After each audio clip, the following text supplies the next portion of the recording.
Welcome to mind power brain training. Students कहते हैं कि मैं रात भर पढ़ाई करता हूं और सुबह में भूल जाता हूं, और चंद स्टूडेंट्स ये भी कहते हैं कि सर मैं एग्जाम्स के लिए पूरी तैयारी कर रहा हूं, जैसे मैं एग्जाम हॉल में जाता हूं मैं भूल जाता हूं। क्या आपकी भी समस्या यही है? आइए आज हम डिस्कस करेंगे how to enhance memory by 10x with this mind power brain training tutorial. इससे पहले कि मैं ये powerful and basic tutorial start करूं, अगर आपने मेरे चैनल को अभी तक सब्सक्राइब नहीं किया है तो मैं आपसे रिक्वेस्ट करता हूं कि मेरे चैनल को सब्सक्राइब कीजिए, लाइक कीजिए, शेयर कीजिए, कमेंट कीजिए। हाँ, बेल आइकन को दबाना मत भूलिएगा ताकि इस तरह के वैल्यू और इंपॉर्टेंट वीडियोस मैं आप तक ला सकूं। हम जो कुछ भी पढ़ाई करते हैं कैसे हम लॉन्ग टर्म के लिए हम याद रखें। आप ये 3R फार्मूला को यूज कीजिए। What is this 3R formula? First R is registration. Whatever I have studied, how to register in my mind, कैसे मैं रजिस्टर करूं। आपने सुना होगा जब भी आप लेक्चर अटेंड करते हो या क्लास अटेंड करते हो, आपके टीचर या लेक्चरर कहती है pay attention. How to pay attention? First of all आप अपने पढ़ाई में इंटरेस्ट लाइए, माइंड को फोकस करना होगा और डिस्ट्रैक्शन से बचना होगा। जब भी आप पढ़ाई करने बैठते हो अपना टीवी मोबाइल को ऑफ कर दीजिए या अपने मोबाइल को दूर रख दीजिएगा। आप जब भी स्टडी करने बैठते हो आपका पूरा स्टडी मटेरियल साथ लेके बैठना होगा, यहाँ तक कि आप वाटर बॉटल भी लेना होगा। बीच बीच में अगर प्यास लगे, अगर उठ के चले जाएंगे तो ये भी एक डिस्ट्रैक्शन होगा, आपका अटेंशन टूट जाएगा। अबव ऑल आपको पढ़ाई में इंटरेस्ट लाना ही होगा। Without interest you can't do, without interest you can't pay attention. Read it loud with understanding. इस चैप्टर में क्या इंफॉर्मेशन दिया गया है उसको समझकर पढ़ने की कोशिश कीजिए तो आपका अटेंशन लेवल बढ़ जाएगा। Second R is retain. आप जो कुछ भी पढ़ते हो उसको लॉन्ग टर्म तक अपने माइंड में रिटेन करना होगा। कैसे लॉन्ग टर्म तक रिटेन करें? जैसा कि मैंने आपको बताया है कि आपको पढ़ाई में इंटरेस्ट लाना होगा, इंटरेस्ट से पढ़ना होगा। आप जो कुछ भी पढ़ते हो उसको इमेजिनेशन के साथ और विजुअलाइजेशन के साथ पढ़ना होगा, और साथ ही साथ उसमें इमोशंस भी ऐड करना होगा। एक एग्जांपल बताना चाहता हूं, अगर आप कोई मूवी देखने जाते हो, आप उस मूवी को एक ही बार देखते हो, उस मूवी को देखने के बाद आप जब घर पे आते हो तो मोर देन 70 to 80 to 90% आपको याद रहेगा, क्योंकि आप उस मूवी में पूरा इन्वॉल्व हो चुके हो। उस मूवी के एंगर में, उस मूवी के सैडनेस में, उस मूवी के हैप्पीनेस में, उसमें ड्रामा में पूरा इन्वॉल्व होते हो।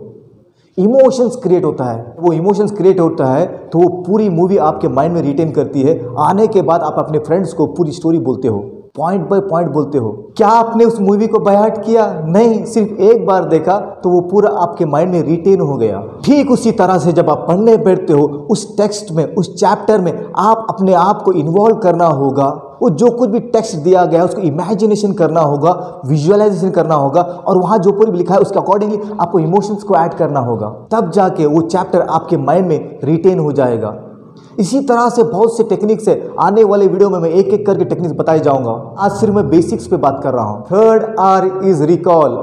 जब आप अपने माइंड में रजिस्ट्रेशन करते हो, रिटेंशन करते हो, अब रिकॉल करना है। जैसे कि मैंने फर्स्ट में एग्जांपल बताया है कि मैं रात भर पढ़ता हूँ, दिन भर पढ़ता हूँ, सुबह उठने तक भूल जाता हूँ, एग्जामिनेशन हॉल में बैठने पर कुछ याद नहीं आता, वहाँ पर रिकॉल की ज़रूरत होती है। How to recall? आप जो कुछ भी पढ़ते हो वो याद क्यों नहीं रहता लॉन्ग टर्म के लिए? इसका बेसिक रीज़न है यू आर ओनली रीडिंग। आप एक बार, दो बार, 3 बार, 5 बार, 10 बार सिर्फ रीडिंग करते हो लेकिन रिकॉल नहीं करते हो। आपको एक बार पढ़ना होगा, उस चैप्टर को बंद करना होगा, आप वापस रिकॉल करना होगा उसको। जब आप रिकॉल करने की हैबिट डालोगे आप एग्जामिनेशन हॉल में रिकॉल कर पाओगे। आप जब भी आप चाहो रिकॉल कर पाओगे। आपकी प्रैक्टिस सिर्फ रीडिंग पर है। आप आज के बाद ये प्रैक्टिस कीजिए कि एक बार पढ़ लीजिए, उसके बाद बुक बंद कर लीजिए, उसके बाद रिकॉल कीजिए। फिर जहाँ पर प्रॉब्लम आएगा वापस दोबारा पढ़ लीजिए, फिर रिकॉल कीजिए। एक बार पढ़ लीजिए और 10 से 20 बार रिकॉल कीजिए। एक प्रोसेस है। जब इस प्रोसेस को आप यूज्ड टू हो जाएंगे रिकॉल करना इजी हो जाएगा। आज शुरुआत में आप एक बार रिकॉल करने बैठोगे तो नहीं आएगा, दूसरी बार नहीं आएगा, तीसरी बार नहीं आएगा, कितनी बार नहीं आएगा, एक 4 से 5 बार का आपके माइंड में रिकॉल करने की कैपेसिटी बढ़ जाएगी। एक बार रिकॉल करने की कैपेसिटी बढ़ गई, आपने एक बार पढ़ा तो आप 70 to 80% आप रिकॉल कर पाते हो। आप जब भी पढ़ाई करते हो या पढ़ते हो उस वक्त जो कुछ भी लिखा है उसको अंडरस्टैंड करते हुए पढ़िए ताकि रिकॉल करने में इजी हो जाएगा। हम किस तरह से प्रैक्टिस करते हैं? हम 10 से 20 बार पढ़ने के बाद हम अपने टेक्स्ट बुक उठाकर कोई फ्रेंड को देते और कहते हैं कि सुनो मैंने पढ़ा है, मैंने बाय हार्ट किया है, आप सुनो। आप सुनाते जाओगे, वो इफ इट बट दैट को कैच करते बैठेगा। एक्चुअली आप किसी में बुक मत दीजिए। अगर आपको रियल रिकॉलिंग सीखना है, पढ़ने के बाद, अंडरस्टैंडिंग से पढ़ने के बाद आप लर्न टू टीच। जैसा आपने 1 से 2 बार पढ़ लिया, आप एक्सप्लेन कीजिए किसी फ्रेंड को। अगर आपके पास फ्रेंड कोई नहीं है, अपने पास मिरर होता है, अपने आप को एक्सप्लेन कीजिए। जब आप अपने आप को एक्सप्लेन करते हो अपने वर्ड्स में, तो वहाँ पर अंडरस्टैंडिंग बढ़ जाती है। जब अंडरस्टैंडिंग बढ़ती है तो आपका रिकॉलिंग स्ट्रांग होता है। मैं वापस दोबारा रिपीट करना चाहता हूँ, अगर आपको स्टडीज़ में टॉपर बनना है तो 3R फार्मूला को यूज़ कीजिए। First R is registration, second R is retention, third R is recall. First R registration में आपको पे अटेंशन करना होगा। सेकेंड R में आपको imagination, visualisation and emotions add करना होगा। Third R that is recall में लर्न टू टीच। अगर आप ये 3R फार्मूला को रेगुलर प्रैक्टिस करेंगे तो आई एम श्योर आपको टॉपर बनने से कोई रोक नहीं पाएगा। आपकी मेमोरी 10x से ग्रो हो जाएगी। मेरे इस वीडियो को आपके सभी फ्रेंड्स को शेयर कीजिए, क्या पता किसको इसकी जरूरत होगी। मेरे इस चैनल को सब्सक्राइब कीजिए, लाइक कीजिए, शेयर कीजिए। हाँ, साथ ही साथ कमेंट करके ये बताइए कि आपको किस तरह का टॉपिक चाहिए। मैं पूरी कोशिश करूंगा उस पर मैं वीडियो बनाने की। मैं आपसे ये कहना चाहता हूं कि मेरे जितने भी बताए हुए टेक्निक्स को इस्तेमाल कीजिए और देखिए ये पूरे प्रूवन टेक्निक्स है। हाँ, एक बात को याद रखना, आपने टेक्निक्स को सुन लिया, आपने टेक्निक्स को समझ लिया, लेकिन आपने इम्प्लीमेंट नहीं किया तो रिजल्ट नहीं आएगा। इम्प्लीमेंट कीजिए, डेफिनेटली 100% रिजल्ट आएगा।